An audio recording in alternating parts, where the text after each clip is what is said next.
आप जो हैं गुरु भाई, जहाँ-जहाँ हाथ डाले, वहाँ-वहाँ आपका नुकसान। जब से शिव शिष्य बने हैं, तब से कुछ फ़ायदा महसूस हो रहा है? फायदा तो हुआ है। जय महादेव। जय मन शांत महादेव। रह रहा है। मंदिर गए थे क्या महादेव? जी, मंदिर गए थे। मंदिर में गए, हमने पूजा अर्चना किया। अर्चना करने के बाद भी हमारी मन दुखित रह गई। मैं चाहा कि शिव चर्चा करूं, लेकिन शिव चर्चा में हमको मन नहीं लगा। धीरज रखिए महादेव, ऐसा कोई दिक्कत नहीं है। महादेव बहुत ही भोले-भाले हैं। लोग शुरू-शुरू जब शिव चर्चा करने के लिए आह्वान किए थे, हरिहरानंद भैया, जो अब इस दुनिया में नहीं रहे। हम भी जब शुरू-शुरू बने थे शिव शिष्य, तो सोचते थे कि कैसे करें, समय मिलता नहीं है, तो मन बड़ा कुंठित रहता था। तो हम सोचे, जो संगी साथी मिलेंगे, जो भी संगी साथी मिलेंगे, उन्हीं के साथ हम चर्चा करेंगे और उनको गुरु भाई बनाएँगे। और ऐसे करते मतलब मिलते गए, लोग जुड़ते गए और बहुत ही आनंद आता है गुरु के भक्ति में। जब आप गुरु से लगातार उनका ध्यान करेंगे, उनका चर्चा करेंगे, पूजा अर्चना, ऑटोमेटिक आपको गुरुदेव खींच लेंगे। आप सही कह रहे हैं। शिव की चर्चा सबके लिए जरूरी है और हमें भी आप शिव शिष्य बनाकर शिव चर्चा में आप हमें भी गंतव्य स्थान पर ले चले, जिससे जो हमारा जो मन विचलित हो रहा था वह आत्म संयम हो और दीर्घायु हो। हम अच्छे रास्ते पर चले, जिससे हम भी समाज में कुछ नयापन, कुछ खुशियां बांट सके।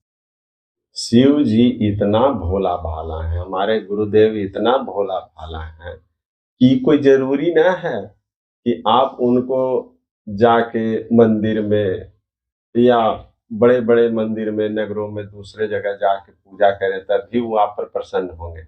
आप उनको फुर्सत अगर नहीं आपके पास है, तो एक माला नमः शिवाय का जप, पंचाक्षर का जप घर में ही कर लीजिए। क्या समझे? ये बहुत अच्छी बात आपने ये कोई ज़रूरी नहीं है कि आप मंदिर जाइए तबे आपको जो है कि आप शिव शिष्य हैं और आपको शिव शिष्य में आप अपने मन से जानिए कि हम शिव शिष्य हैं। यहाँ कोई लिस्ट नहीं दिखाना है, कहीं कोई डायरी मेंटेन नहीं हो रहा है। डायरी मेंटेन हो रहा है वहाँ, कहाँ? डमरू वाले के पास, भोलेनाथ के पास, औघड़दानी के पास, गुरुदेव के पास। ठीक है? तो आपको करना क्या है? गुरुदेव का पंचाक्षर मंत्र का जप करना है, नमः शिवाय का। अगर आपके पास माला नहीं है, तो आप ऐसे भी कर सकते हैं, फुर्सत में कहीं जा रहे हैं, फुर्सत में कहीं हैं बैठे हुए बस में, गाड़ी में, है ना? जा रहे हैं, मन में कर लीजिए। कोई अगल-बगल सीट पर गाड़ी पर बैठे हुए कोई मिल गए, उनसे भी आप चर्चा कर लीजिए।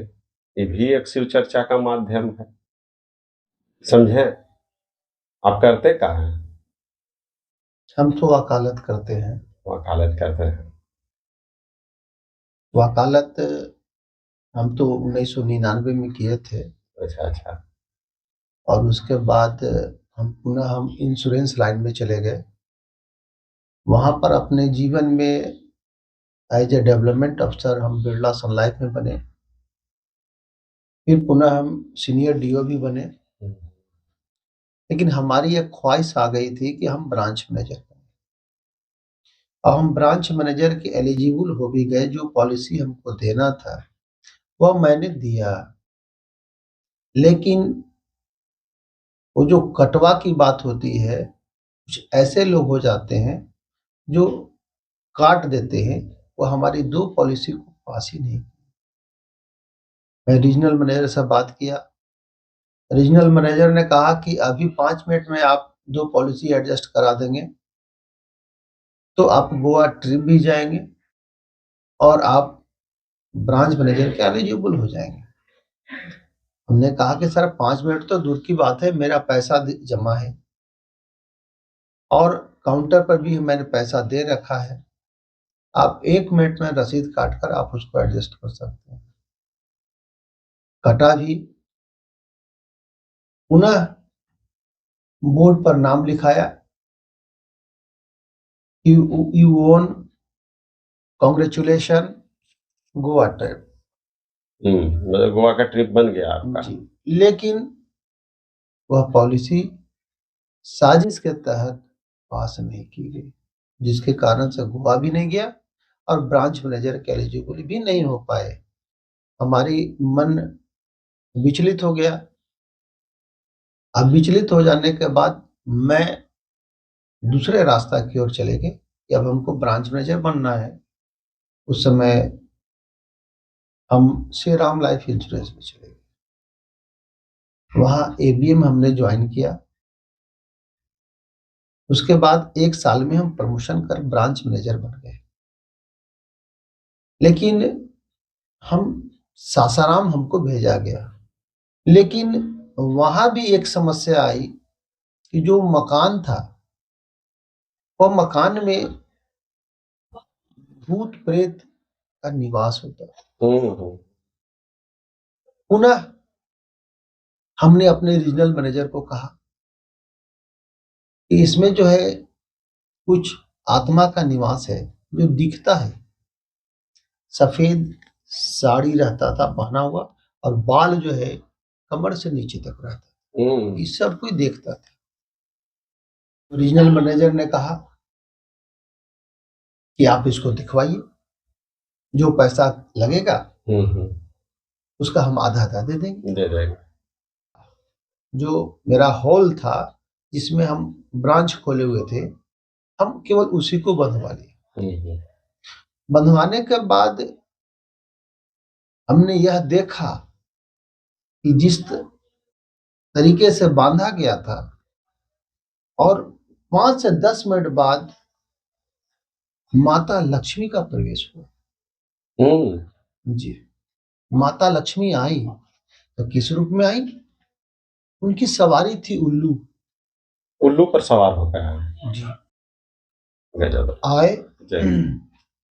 आए और आने के बाद सीधा जो कैश का रूम था, काउंटर था जहां कैश का लेन देन होता था, जी, सबसे पहले उड़कर वहां,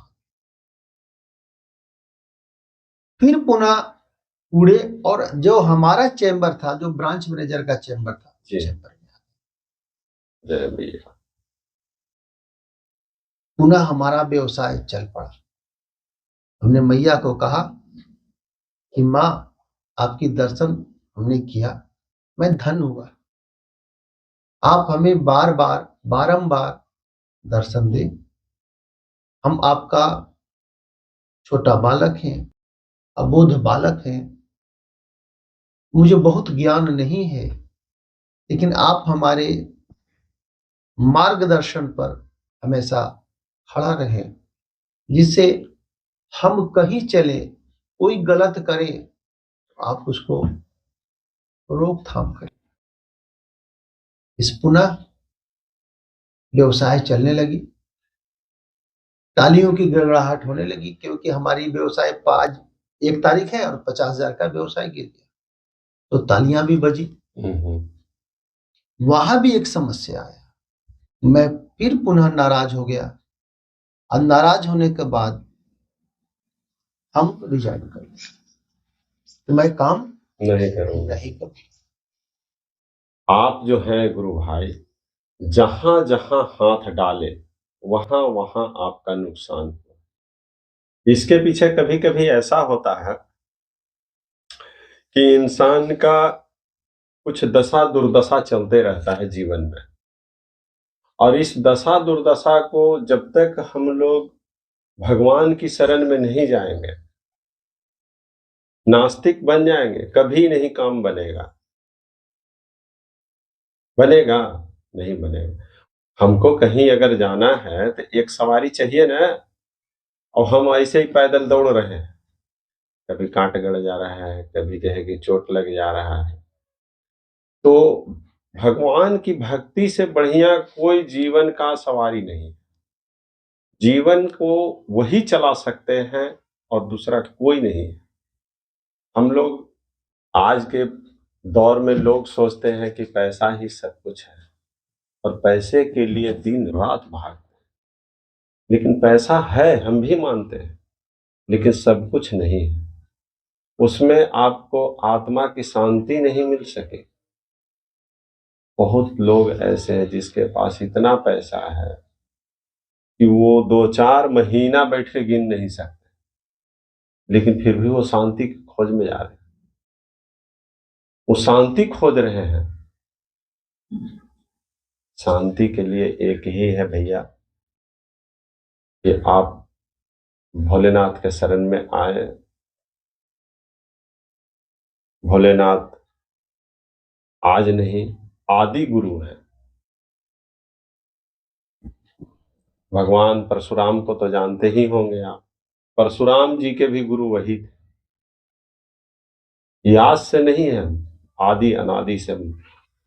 हमारे भैया हरिंद्रानंद भैया भी बताए हैं कि सबसे पहला गुरु भोलेनाथ ही थे।